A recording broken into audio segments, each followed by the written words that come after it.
Everything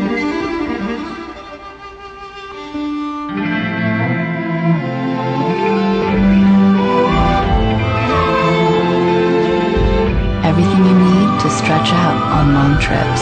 Residence Inn. FDIC Chairman Sheila Bair says she would like banks to get smaller, less interconnected, and more stable. With just 9 months left in her term, Bair says her focus is getting banks to return to bread and butter lending. Sheila Bair joins us now at the Reuters Washington Summit. Welcome and thank you for joining us today.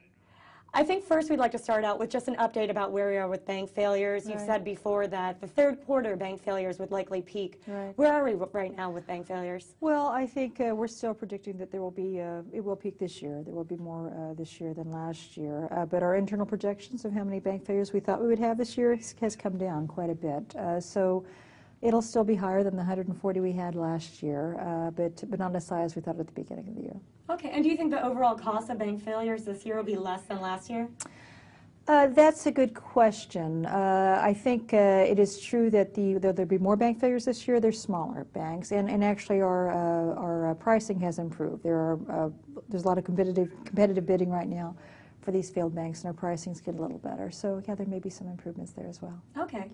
And we saw with Basel recently, we saw a bit of a compromise among international regulators.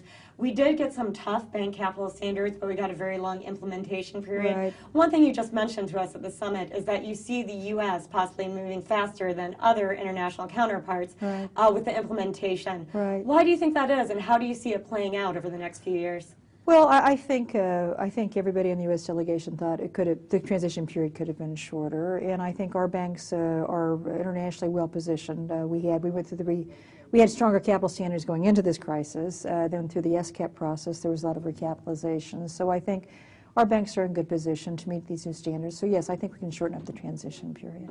And do you have any sort of measurement of how quickly we could? I would. That'll be an interagency process. I wouldn't want to prejudge that, but I do think there's a general sense that we can go faster. Yes. On Friday, we saw President Barack Obama appoint Elizabeth Warren in a pretty critical role for the new consumer agency. What do you think is important to happen for that agency over the next 10 months as it gets built up? Well, I think it's important to get it off the ground, and there's a lot of infrastructure that needs to be put together, and a very full plate of policy issues to deal with.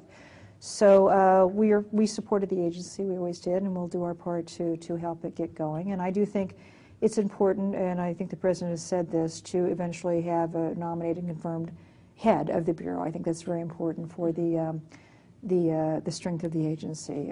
But for now, I think it's important just to get it up and running, and we'll do what we can to help that process. Is there any concern about not having a director in place immediately, especially that director is supposed to have a seat at the Systemic Risk Council and a few other critical roles? Could there be some administrative bobbles because of that? Right. Well, there could be. That's a good question. I think Congress clearly wanted a consumer voice on our board as well. So I think eventually it's very important in the not-too-distant future to get a confirmed head. But for the short term, I think this is a path the administration picked, and I do think it's good and important to get it up and running. And the statute says the Treasury Secretary is the head of the Bureau until someone is nominated and confirmed. So hopefully that consumer perspective will be brought to bear on these various groups until a Bureau head is appointed and confirmed. Okay. One thing that's still out there is the bank tax, too. I think Basel, that was a surcharge, is something that's still out there. We saw as part of the Obama's budget, bank taxes for TARP, for recouping TARP costs. Where do we stand right now with the potential bank tax?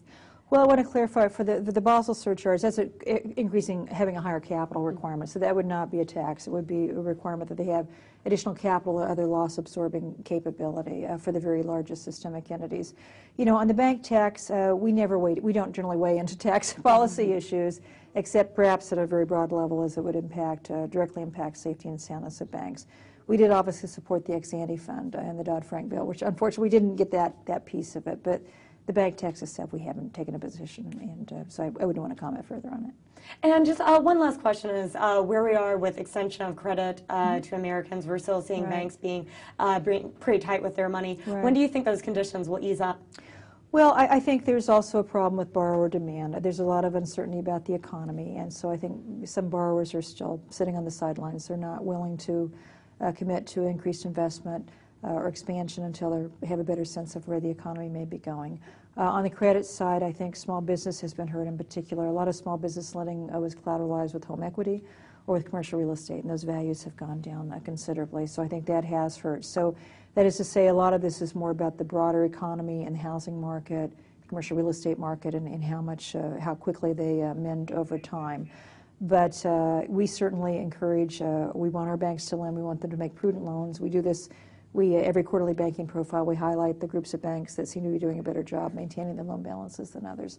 So it continues to be a priority for us, but again, we want prudent loans. You don't want a lot of high-risk, poorly underwritten loans. That's what got us into trouble to begin with, so we don't want to go back to that. Okay, great. Thank you so much for joining us today. I'm Carrie Wachowski. This is Reuters.